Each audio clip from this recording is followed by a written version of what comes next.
Yo, what's good with y'all boys? It's firetruh. I'm back with another video, and today I want to talk about my vintage clothing collection. So it's not all of my clothes, but it really is all the heat that I've been stacking in my closet for the last couple of years. From clothes that I got from thrift stores to flea markets, eBay auctions that I had to hunt down for months on end. This is a collection that's more than just clothes. It's about the history and the hustle. Let me break that down for you guys. I can't even lie to y'all. I've been spending years building this collection. From the time I started making money, I've been buying clothes. And it's become more than just a collection to me. It's kind of became a timeline of all my influences and things that I've been getting into and out of in my time growing up as a young adolescent into my young adult years. From workwear to iconic sneakers or just anything that I have that's very nostalgia based. This is all the kind of heat that keeps me inspired and kind of makes me. Each item that I'm gonna show you guys in each piece has its own story, how I found out about it, how I got my hands on it, and everything in the middle that you guys would wanna know about. Whether it's something I grew up on or something I never thought that I would get my hands on or something that I found out recently, this closet and collection is really bigger than just clothes. It's about connecting with a culture that's bigger than just one item of clothing. Let's get straight into it. So I wanted to start off with the heat first, you feel me? Gotta keep my viewers engaged and shit like that.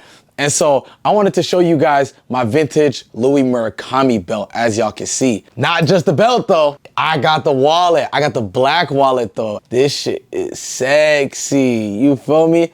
I ain't gonna lie, this isn't my first wallet. I kind of wish this was my first wallet because of the fact that I kind of want my first purchase of anything to be some crazy shit. I kind of got that from A$AP Rocky. I don't know, his influence kind of rubbed off on me because I heard in an interview one time that his first car that he ever drove was a Ferrari 488. That's kind of crazy though, like, you feel me?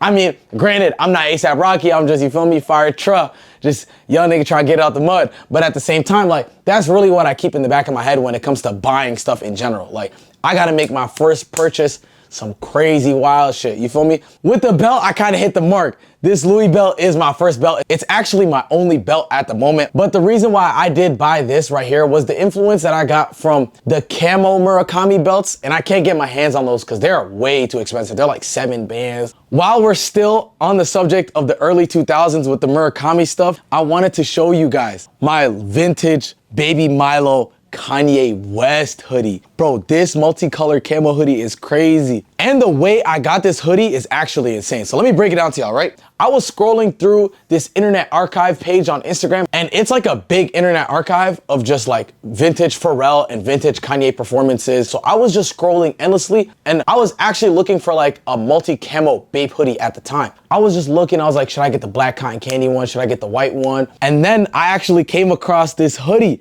and it was just so crazy. Like, look at the color on this, bro. It was just like a must grab. I always wanted a full zip Bape hoodie with the Bape shark heads. I'm not gonna lie, they kind of got played out because of the fact that AliExpress just had these on standby, and in my middle school and high school years, everybody had Bape. It wasn't real Bape though, and that kind of like turned me off of it. But at the same time, I always wanted to get the Bape hoodies that like Pharrell and Kanye always had, you feel me? I did get my hands on one I'm really rocking with, you get what I'm saying? Moments like that really remind me why I love clothes so much and why I continue to collect clothes the way I do. It's about the hunt and the stories behind the clothes that I get. So let me get into the next segment of this video where I show you guys all the vintage t-shirts that I do own. And majority of these shirts I kind of got all at once when I went to Houston, Texas.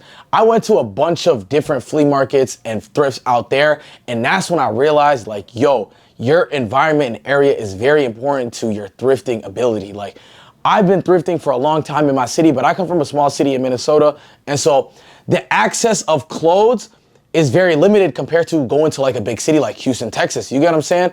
And so I came across so much stuff, it's actually insane, bro. I wish I could show you guys everything that I got because the exact shirt that I wanted to show that made me think of this video, I just misplaced. I don't know where it is. This is my Givenchy Rottweiler tee from 2011. I'm gonna put it up on a screen right here. I got for $30, I swear to you. It was so crazy. Like, there was just a bin of t-shirts, and the guy that was selling it was like, bro, everything that you want, take. They're like $20 each. The max is gonna be 30. It was a bunch of Supreme tees, some Gosha Rubinski tees, and then the Givenchy tee as well. And I'm gonna show you guys. So I got this vintage Scorpions Face the Heat tour tee, as y'all can see right here. I got this for $15, and I looked up on Grailed, and these are reselling for like 100, 150. I got this Blind Skateboards tee, you feel me? At the time too, I just got back into skating, and so this has been like my skate tee. It's kind of worn out, but at the same time, that's really why I got it, is to wear it. The Stone Temple Pilots tee, I ain't gonna lie, I seen this on Travis Scott, and I knew I had to go home with it.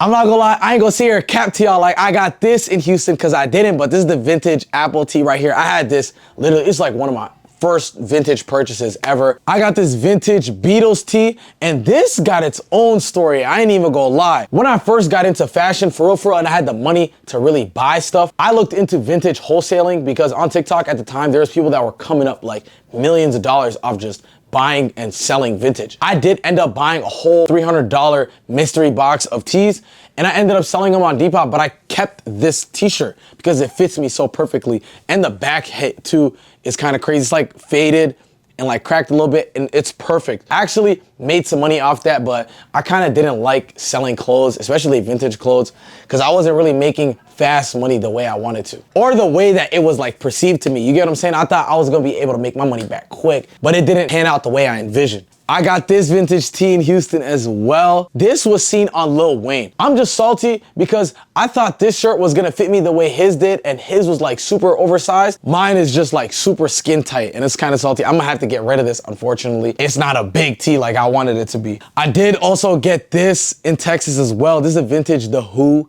band tee. I don't know who this band is. I didn't even look it up. I usually be like educating myself on the clothes that I do have, but this just looks fire. And I did get a pair of white denim tears pants with it, so I was going like all white with the fit. And I got this as well. For those who do know, this is the Playboy Cardi Black Flag tee. I don't want to show it on camera too much because the graphic is very vulgar. I feel like I kept this tee longer than I should have because it's super oversized. It doesn't fit me at all. Like, it's big. It's like Vetmon's tee big. You feel me? Speaking of Vetmon's tee, this is a perfect segue to get into the next items that I wanted to show you guys. It's just two quick little items. It's a hoodie and a vintage Green Day band tee that I got at my time in New York Fashion Week. Bro, they have a whole vintage consignment store that has exact bands, exact TV shows, exact anything that you were looking for super cheap. So I got this vintage D-Generation X hoodie. The reason why I got this hoodie was because it fits like a Vetmon's hoodie. I had this Vetmon's limited edition unicorn hoodie like a while back, and it fits exactly like this hoodie, and that's why I got this. Also, my love for D-Generation X. I ain't gonna sit here and act like I wasn't putting water in my mouth and spin it up like I was Triple H. That's how much I loved D-Generation X growing up. I ain't gonna lie, I did slow down on the wrestling once I found out it was staged, because it's not fake. People gonna sit here and tell you that it's fake, but it's not fake, it's just kind of staged. It's more scripted. You get what I'm saying? There's a difference between fake and stage. These wrestlers is putting their body on the line, bro. You gotta respect it, you feel me? Next, we got this vintage Green Day tee. I ain't gonna lie, this t-shirt is beautiful. From the coloring to the tee to everything, bro. I wish it did fit me a little bit better. It is an oversized fit, but it's fine. I still rock with it. I love Green Day. Green Day has always been a constant external influence on me. I've always been listening to Green Day. I was listening to Green Day and I didn't even know the band. Like, I just like the punk rock music. It's always been my guilty pleasure listen for a long time. Like, I think I get it from watching like AMVs growing up and stuff like that. So I think that's kind of where I get it from. But I've always been listening to Green Day, All American Rejects, any of that kind of like early 2000s punk rock.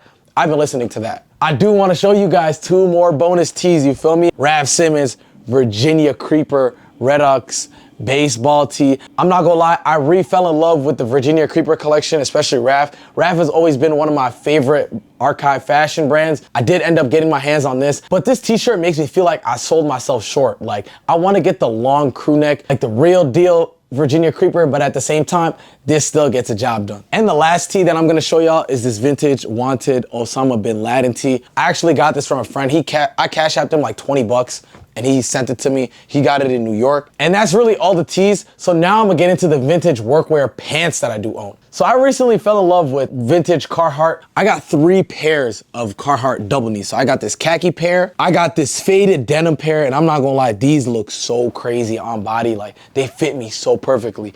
The only thing is too, they have these cuts on the back of the pants, but they do remind me of like the Balenciaga boxer denim. That's why I really rock with this. Usually I would just get this sewn and fixed, but I like the way it looks on body. And then the last pair, which is kind of a regrettable purchase because I feel like I could get a way better looking double knee. It's the black variation of the double knees. Out of the three, I would go khaki is the best color, then blue, then black. And finally, you know I can't make a fashion video without showing y'all some vintage sneakers. Well, look at these.